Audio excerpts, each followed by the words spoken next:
These tragedies must end. And to end them, we must change.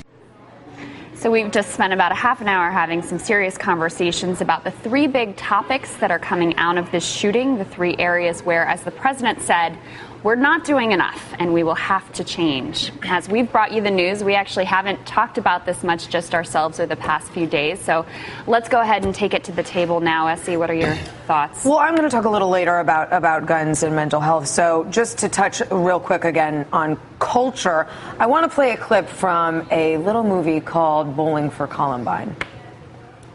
Violent movies, South Park, video games, television, entertainment, Satan, cartoons, society, toy guns, drugs, shock rocker, Marilyn Manson. Marilyn Manson. Marilyn Manson. Marilyn Manson. Marilyn Manson. Marilyn Manson has canceled the last 5 dates of his U.S. tour out of respect for those lost in Littleton. But the singer says artists like himself are not the ones to blame. Though I disagree with Michael Moore on just about everything, including the premise of his movie, on that point, I do agree. And I think, we have this conversation about the culture. And his whole point in this was to say, well, if we're going to blame Marilyn Manson, who the shooters liked, why not blame bowling? Because they did that morning as well. Every time this happens, we try to grapple with what we can do, how to make sense of it, and we go to the culture.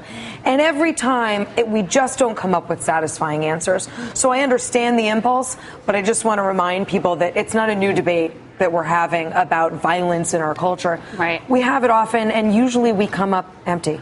Well, and there is a tendency, I think, for everybody to apply their pet issue to what the problem is here. You had Mike Huckabee saying it was taking God out of the schools, so right. People want to see this through the lens. But I do want to say I am glad that we're having what feels like a big conversation about important issues that have been overlooked a lot: mental health, gun control. I'm glad we're having that debate. And obviously the one that's been most politically fraught is the gun control argument, which engenders very strong feelings on both sides. And I have to be honest with you, at the federal level, with Republicans still in control of the House, I am fairly pessimistic that something is actually going to pass in the near term. There are only 15 Republicans, Charlie Cook pointed this out, who are in districts that Obama won. So still most Republicans are going to be more concerned with playing to the base and getting through their primary than appealing to a general election, more centrist audience. But in terms of that debate, I do think strategically we need to be very smart. And a couple recommendations I would make are, number one, we should not talk specifically about this tragedy and what would have prevented this particular tragedy, because we just can't know. And I think we got caught up after Virginia Tech and saying, what would have specifically prevented that shooting, and there was a debate on both sides, and we got caught up in those details rather than thinking big picture, what could cause an overall societal change. So I think that's where we need to focus. And the other thing that I would caution Democrats and gun control advocates about is gun control in general is not very popular. And certainly the idea of taking away everyone's guns, banning handguns, very unpopular. But a lot of the specifics here are actually quite popular, even sometimes with gun owners, even sometimes with NRA members. 87% of non-NRA gun owners support requiring criminal background checks, so that's basically closing the gun show loophole. And actually 74% of NRA members support requiring criminal background checks on gun owners. So save the broader Second Amendment discussions, the broader language. Talk specifically about what proposals are going to have an impact now. Well, I think the key there is, talking. Talking is something that Democrats, talking is something that most people in real positions of power, have not been doing for more than a decade now. And I think the most interesting thing, the reason I would be sort of optimistic from the standpoint of actual legislation emerging from this, whether it's in the short term, I agree Republicans running the House really complicates things, but maybe it's a year, maybe it's a couple years from now. But it's that the Democratic Party, I think right now, which has traditionally been more the gun control party than the Republican Party, is realizing that it's not 2001 anymore. The Democratic Party, after the 2000 election, when Al Gore lost all of these states with rural gun-owning populations that Clinton had carried twice, Missouri, Kentucky, Tennessee, Arkansas, the whole litany of them, when Gore lost all those states, Democrats looked at it and said, if we won just one of those, Wouldn't need Florida, Al Gore's president. We can't, tick off the gun owners ever again.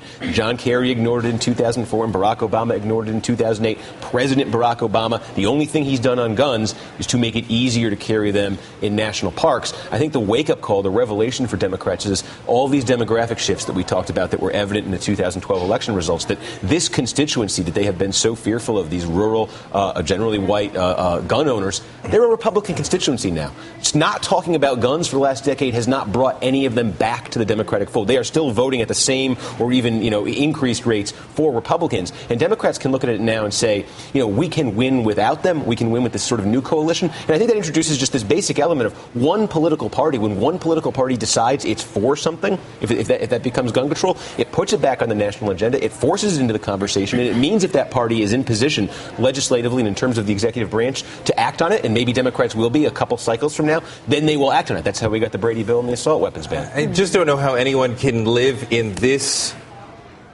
culture that we're in now and say that the status quo is acceptable, which is pretty much a mass killing a week, and how the price of freedom in America means that thousands of people, thousands of children get blown away all the time. And since when does America say, oh, well, we can't do anything, we can't fix this problem? That's not American right there. I mean, look, I don't want to take away your guns to go to New Hampshire, do what you want to do. I don't want to take away your father's guns to go hunting.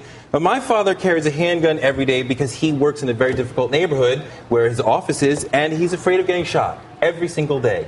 And I want to have less guns on the street so that he doesn't go to work every day and fear that he's going to get shot. That is critical. And that's not the America that we should accept. All right. Amid the tragedy of this week, we did have a moment of relief as we all learned that NBC's chief foreign correspondent, Richard Engel, and his crew are all free and safe. He and his crew were kidnapped Thursday morning in Syria. They were released late last night. Richard described the harrowing ordeal on the Today Show this morning. And from all of us here at The Cycle, Richard, we are so glad that you are okay. We were with some gunmen, some rebels who were escorting us. They executed one of them on the spot. Then they took us to a series of safe houses and interrogation places. We weren't physically beaten or tortured. It was a lot of psychological torture, threats of being killed. We were in the back of what you would think of as a minivan.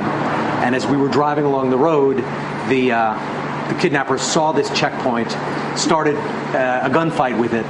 Two of the kidnappers were killed.